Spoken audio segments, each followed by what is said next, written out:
datang kali ini di podcast kita. Kali ini kita akan membahas mengenai korupsi yang ada di Indonesia. Jika kita tahu bahwa negara kita tercinta ini sedang mengalami banyak masalah, salah satu korupsi. Nah, dari podcast kali ini kita akan membahas mengenai bagaimana kita mengatasi podcast. Dan dalam podcast kali ini kita akan melakukan penelitian mengenai korupsi yang ada di negeri kita tercinta, Indonesia.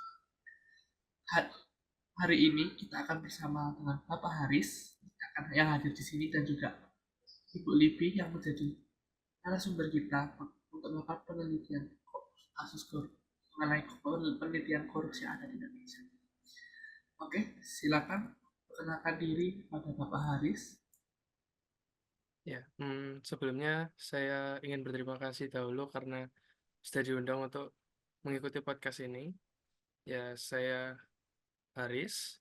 Nama lengkap saya Haris Wandi. Berikutnya Oke, Bu Libi. Oke juga bisa untuk perkenalkan diri kepada Ibu Libi. Silakan. Halo, saya Livi. Terima kasih juga. Ini topik yang sangat penting, jadi saya merasa terhormat bisa berbagi di sini. Oke, jadi kita langsung aja mulai saja mengenai podcast kita kali ini mengenai korupsi yang ada di Indonesia. Nah, kalau kita tahu ya, korupsi di Indonesia ini sangat jelas sudah lama terjadi dan menjadi masalah besar bagi kita dari zaman saat kita dijajah oleh Belanda pada saat itu.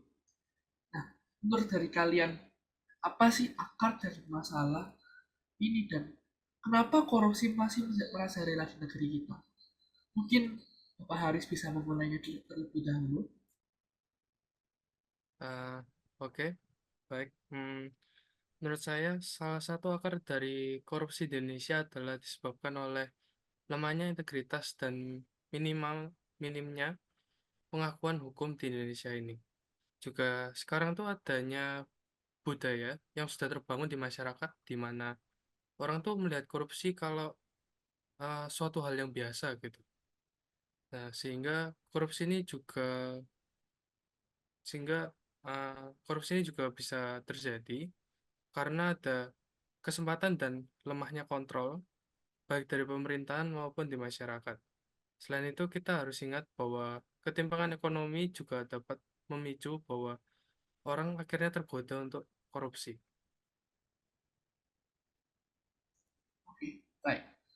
Eh, jadi tidak hanya di sistem saja ya masalahnya.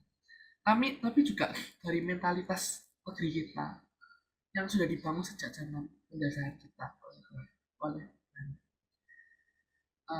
Oke, bagaimana menurut pendapat Ibu Libi dan apakah ada faktor lain dari perspektif akademis mengenai kasus korupsi yang ada di Indonesia?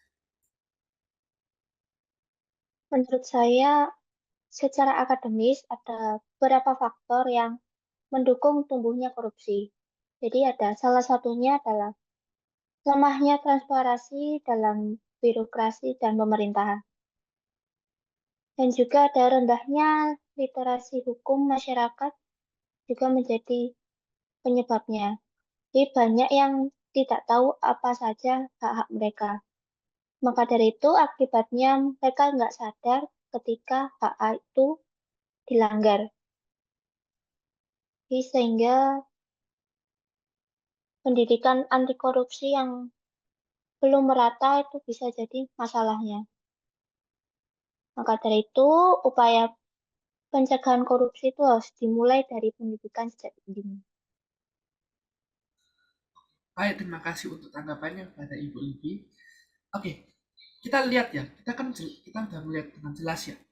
Masalahnya sangat kompleks mengenai korupsi yang ada di Indonesia yang saat ini. Nah, untuk berbicara tentang solusi, apa yang bisa kita lakukan secara konkret, baik secara individu maupun masyarakat. Nah, mungkin Bapak Haris bisa memberikan saran dari perspektif aktivitas atau pendapat dari Bapak Haris. Baik, kalau menurut pandangan saya sih, kita bisa mulai dari hal-hal kecil, misalnya seperti tidak memberi suap, berani melapor korupsi, dan mendukung transparansi di sekitar kita. Masyarakat tuh juga harus lebih kritis dan aktif berpartisipasi dalam pengawasan. Selain itu, kita bisa mendukung gerak-gerakan seperti anti korupsi dan mendukung mereka yang berani melawan korupsi, baik di pemerintahan maupun di masyarakat. Oke, mengenai tanggapan tersebut, saya sangat setuju mengenai apa yang Bapak barusan katakan. Dan kita harus mulai dari diri kita sendiri ya kan. Oke, mungkin dari Ibu Libi, dari sisi akademis, bagaimana pendidikan itu sangat berperan penting untuk kita tuh dapat memengaruhi kasus korupsi yang selalu terjadi di negara kita tercinta ini. Jadi menurut saya tuh kayak kita harus memastikan pendidikan anti korupsi yang dimasukkan dalam kurikulum di semua jenjang. Jadi selain itu, penguatan nilai-nilai moral dan etika itu harus diajarkan, bukan hanya di sekolah, tapi juga di lingkungan keluarga. Jadi dengan pendidikan yang baik, kita bisa membangun generasi yang lebih peka terhadap isu-isu korupsi dan memiliki integritas yang lebih tinggi. Oke, sangat baik. Oke, terima kasih untuk Bapak Haris dan Ibu Libi untuk wawasan yang luar biasa yang sudah kita dengarkan tadi. Nah, sebelum kita akhiri podcast hari ini, apakah ada pesan terakhir untuk pendengar tentang bagaimana kita bisa bergerak bersama untuk melawan korupsi yang ada di Indonesia saat ini? Oke, saya pertama ya. Untuk pesan dari saya, jangan pernah takut untuk melawan korupsi, karena kita semua punya peran dalam menciptakan Indonesia yang bebas dari korupsi. Beranilah untuk bertindak mulai dari hal kecil. Kalau dari saya, ingat bahwa pendidikan itu adalah kunci. Jadi mari kita mendidik generasi masa depan dengan nilai-nilai integritas dan transparansi. Indonesia itu bebas korupsi bisa kita wujudkan asal kita bergerak bersama. Wah, luar biasa yang kita sudah dengarkan barusan pesan dari Bapak Haris dan Ibu Libi. Oke, terima kasih sekali lagi untuk Bapak Haris dan Ibu Libi yang sudah meluangkan waktu untuk membahas mengenai korupsi yang kita lakukan saat ini. Dan bagi pendengar sekalian, mari kita semua berkomitmen untuk melawan korupsi yang ada di negara kita. Karena perubahan itu diri kita sendiri. Yang melampaui segala pengetahuan.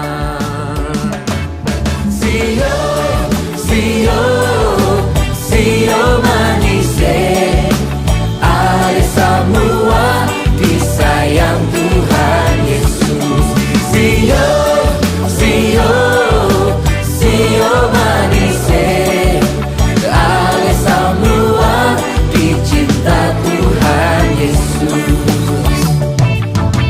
Betapa heran, betapa mulia kasih Yesus Kristus yang dicurahkan.